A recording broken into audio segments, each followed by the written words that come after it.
السلام علیکم ورحمۃ اللہ وبرکاتہ۔ میں ہوں ایاز اللہ اور آپ کا ہمارے چینل پر خیر مقدم ہے۔ معزز ناظرین، اسلام میں نکاح کی بڑی اہمیت ہے۔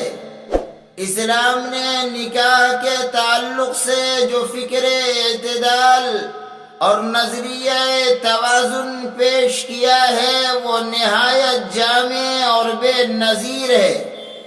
اسلام کی نظر میں نکاح محض انسانی خواہشات کی تکمیل اور فطری جذبات کی تسکین کا نام نہیں ہے، بلکہ جس طرح انسان کی بہت ساری فطری ضروریات ہیں، بس اسی طرح نکاح بھی ایک اہم فطری ضرورت ہے۔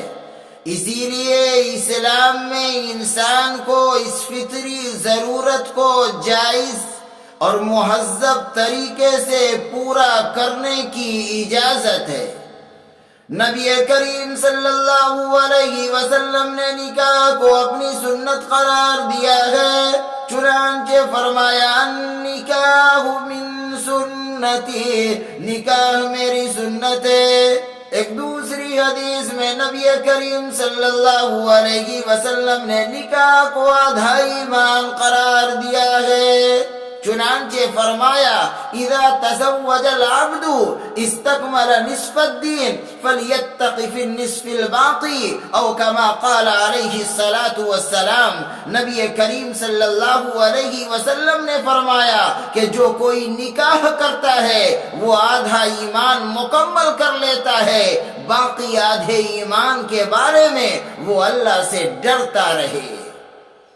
نیز حضور اکرم صلی اللہ علیہ وسلم نے فرمایا کہ جو مرد اپنی بیوی کو محبت بھری نظر سے دیکھتا ہے اور بیوی اپنے شوہر کو محبت بھری نظر سے دیکھتی ہے، اللہ تعالیٰ ان دونوں کو رحمت کی نظر سے دیکھتا ہے،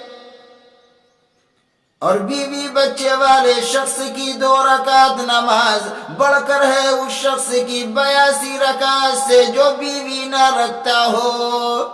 نیز یہ کہ اولاد جنت کے پھول ہیں، جس طرح جنت کے اندر جنت کے پھول کو دیکھ کر فرحت ہوگی، خوشی ہوگی، اسی طرح دنیا کے اندر اولاد کو دیکھ کر فرحت ہوتی ہے، خوشی ہوتی ہے، اور اولاد بے نکاح کے حاصل نہیں ہو سکتی۔ غرض یہ کہ نکاح کے بہت سارے فائدے ہیں۔ سب سے بڑا فائدہ یہ ہے کہ آدمی برے کام سے بچ جاتا ہے، نیت خراب نہیں ہوتی۔ جو مرد اور عورت خدا سے ڈر کر اس لیے نکاح کرتا ہے کہ وہ برائی سے، برے کاموں سے بچ جائے گا، وہ خدا کے پیاروں میں شامل ہو جاتا ہے، نیز وہ شخص بھی خدا کے پیاروں میں شامل ہوتا ہے جو نکاح کرانے کے لیے جانی یا مالی مدد کرتا ہے۔ میاں بیوی کا پاس بیٹھ کر باتیں کرنا، دل ہنسی مذاق کرنا، دل لگی کی باتیں کرنا نفل نمازوں سے بڑھ کر ہے۔ اللہ تعالی ہم سب کو ان باتوں پر عمل کرنے کی توفیق عطا فرمائے، آمین۔